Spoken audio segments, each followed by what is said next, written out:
Moving along, we arrive to bag E. Let's cut all the contents out and get them onto the table and grab our manual and refer to bag E rear end assembly and use it as a guide, as the pictures and illustrations help greatly. First, we start off by grabbing our sway bar and the ball that comes with it. And to secure that in place, we're going to use a set screw. This is metal to plastic, so we don't need any thread lock here. We want to be mindful not to over tighten, as we do want some movement out of the sway bar. The ball in the center fits directly onto the rear bulkhead.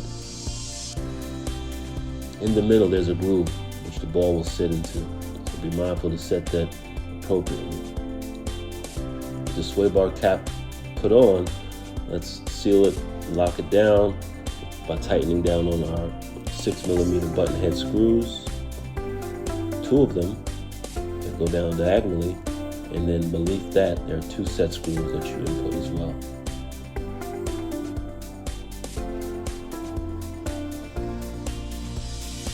Check for movement. If there's too much tightness going on, open it back up and start the process again. Here we grab our hinge pin brace, aka the C block. Referring to the manual, you see that there are quite a few inserts with little dots on them. We want the ones with the center dot biased to the center. Remove that from the tree and let's insert those into the hinge pin brace.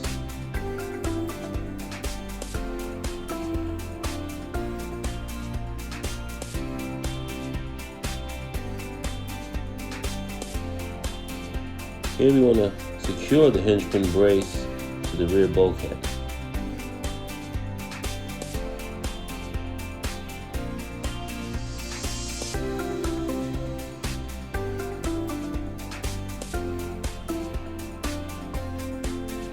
Two 14mm screws or button heads. Get that secured tightly.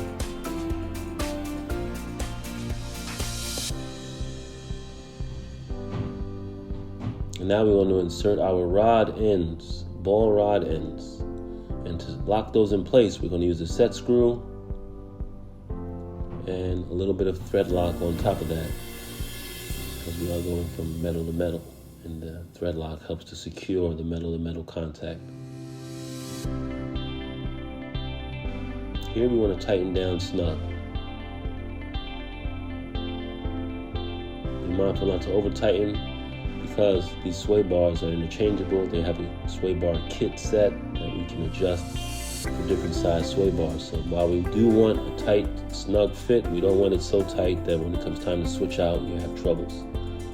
These are our rod end links that we're going to secure to the end of the ball into the rod. These are tough to get on, so using a pair of needle nose pliers or a specific tool to help can be of ease and useful.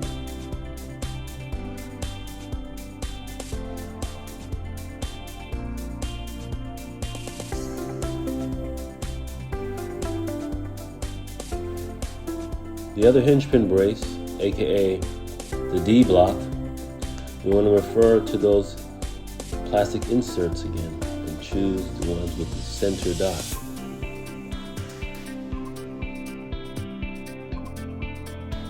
Once again, we want to insert those into the hinge pin brace and release our suspension arms from the plastic tree. When doing so and clipping the excess plastic off, little bits of excess plastic are left on the suspension arm. I encountered some resistance when trying to install the hinge pins, and so I was forced to shave down bits of excess plastic so there was free movement. You may have to do the same, so be mindful of this. Insert the hinge pins into the rear bulkhead, into the C block. Attach 2 of the plastic shims, and then we attach the D block. The D block hinge pin brace is the one that faces out and behind. From here we attach our rear bumper and we tighten down with screws. The 18mm screws, button heads.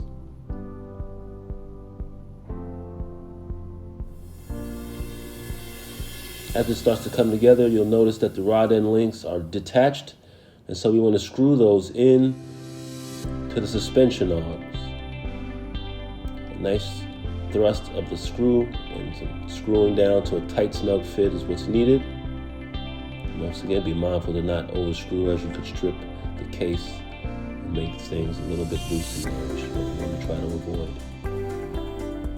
After having completed this, you will have assembled the rear end and rear bumper.